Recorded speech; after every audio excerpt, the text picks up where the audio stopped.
যুৱ প্ৰজন্মৰ হাৰ্থব জুবিন গাৰ্গে ভাল পোৱা নাহৰ আৰু নাহৰৰ দেশত প্ৰতিবাদ। আমাক জুবিন গাৰ্গৰ মৃত্যুৰ উচিত ন্যায় লাগিবই। জুবিন গাৰ্গক লৈ ৰাজনীতি নকৰিব, অন্যথা পৰিস্থিতি বিষম হ'ব। হকিয়াই দিলে ডিব্ৰুগড় বিশ্ববিদ্যালয়ৰ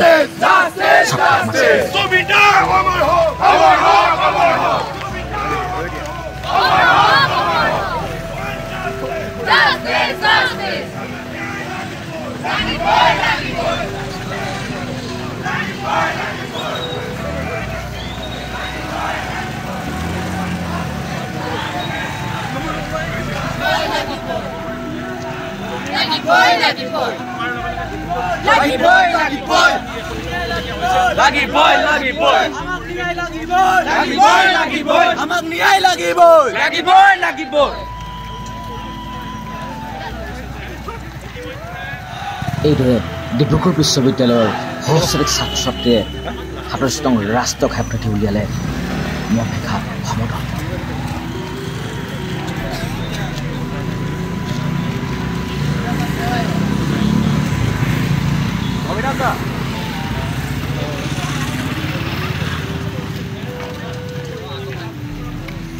তদন্ত প্ৰক্ৰিয়াক লৈ তেওঁলোকে আস্থা পোষণ কৰাৰ লগতে অৱশ্যে লেহেমীয়া হোৱাৰ তেওঁলোকে কিছু ক্ষোভ প্ৰকাশ কৰে আৰু শীঘ্ৰেই কঠোৰতাবৰ্তম শাস্তি নিদিবলৈ দাবী উত্থাপন কৰিছে।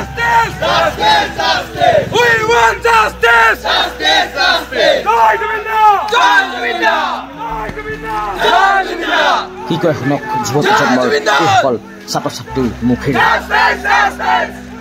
বিভিন্ন সময়ত ৰাজনৈতিক মহলৰ একাংশই কিন্তু গোটেই বিষয়টোক জুবিন গাৰ্গক এজেণ্ডা হিচাপে লৈ বস্তুবিলাক দীঘলীয়া কৰি গৈ আছে, বিভিন্ন টুলুঙা মন্তব্য কৰিবলৈ আৰম্ভ কৰিছে।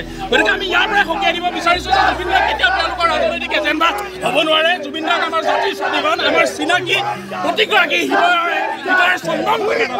গতিকে জুবিন গাৰ্গক ন্যায় অতি শীঘ্ৰে প্ৰদান কৰিব লাগে, নহ'লে আমি ইয়াতকৈ তীব্ৰতৰ গণতান্ত্ৰিক আন্দোলন গঢ়ি তুলিবলৈ বাধ্য হ'ম।